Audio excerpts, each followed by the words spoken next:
Oke, kalau dari data yang disajikan oleh hampir semua lembaga survei, itu semuanya mengunggulkan 3 nama.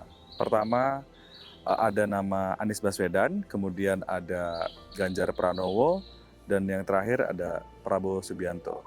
Urutan nama yang saya sebutkan tadi bukan urutan tinggi-tinggian elektabilitas, tapi karena abjad saja gitu. Jadi jangan tersinggung kalau namanya disebutkan di akhir. Nah, hampir semua lembaga survei memprediksi 3 nama itu yang akan maju sebagai kandidat calon presiden di pemilu 2024 nanti. Yang paling menarik sebetulnya sekarang bukan siapa capresnya atau siapa yang nanti unggul surveinya. Tapi yang paling menarik adalah dari 3 nama yang tadi disebutkan, itu sekarang yang paling menarik siapa cawapresnya dari masing-masing itu. Nah, itu baik itu Anies Baswedan, atau itu Ganjar Pranowo maupun Prabowo Subianto. Tiga-tiganya yang lagi rame adalah siapa cawapresnya.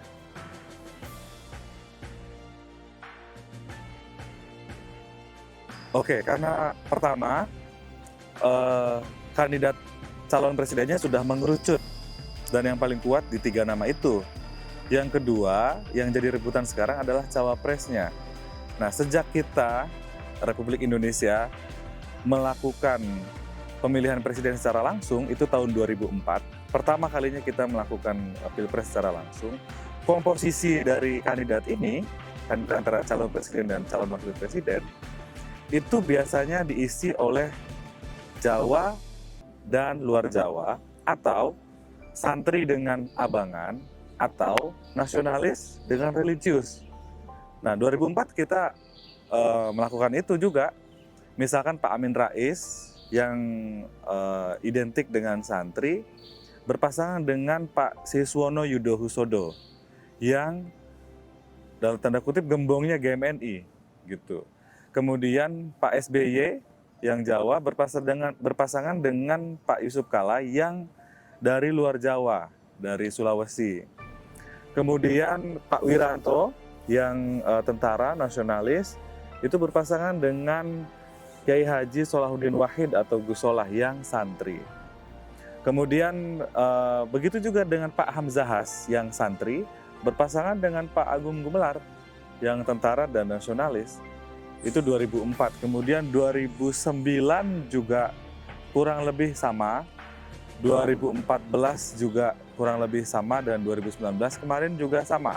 Pak Jokowi yang identik dengan nasionalis berpasangan dengan Kiai Haji Ma'ruf Amin yang tanda kutip asosiasinya adalah kelompok santri. Nah, kemudian pasangan berikutnya Pak Prabowo Subianto juga berpasangan dengan Sandi yang pada tahun 2019 kemarin dinobatkan sebagai santri milenial.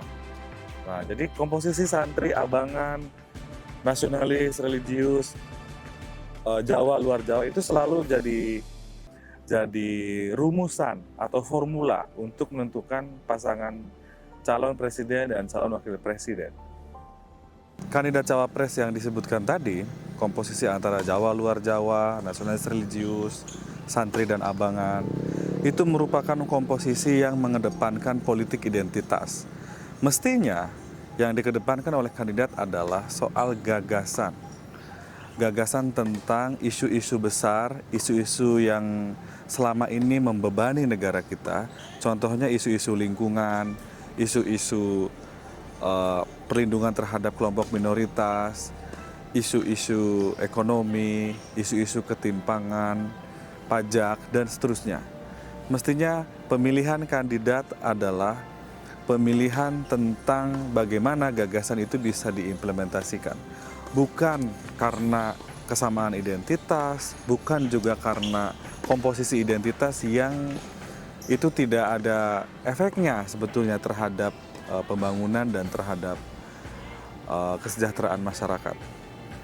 Nah, bagaimana lalu kita bisa melihat contohnya di negara-negara lain, misalkan di Amerika Serikat atau di Prancis, mereka berdebat calon presiden itu tentang isu imigran mau diapakan, isu soal pajak mau diapakan, pajak murah atau pajak mahal, imigran ini mau diterima atau mau ditolak. Perlindungan terhadap kelompok minoritas mau seperti apa. Harusnya kandidat calon presiden dan wakil presiden itu mengedepankan isu itu, gagasan-gagasan itu. Bukan malah menjadi perdebatan atau adu festival. Apa yang dimaksud dengan adu festival? Adu festival adalah misalkan lomba jalan di pematang sawah, bikin lomba apa gitu yang joget-joget, nyanyi-nyanyi. Itu sama sekali bukan adu gagasan. Dan saya kira kita harus melangkah ke depan agar demokrasi kita maju. Jadi kita harus mengedepankan idenya, gagasannya apa untuk isu-isu besar. Bukan joget-jogetnya atau politik identitasnya yang dikedepankan. Tapi sekali lagi adalah bagaimana membuat demokrasi kita bermutu, memilih kandidat bukan karena kesamaan identitas, tapi karena prestasi dan rekam jejak. Terima kasih.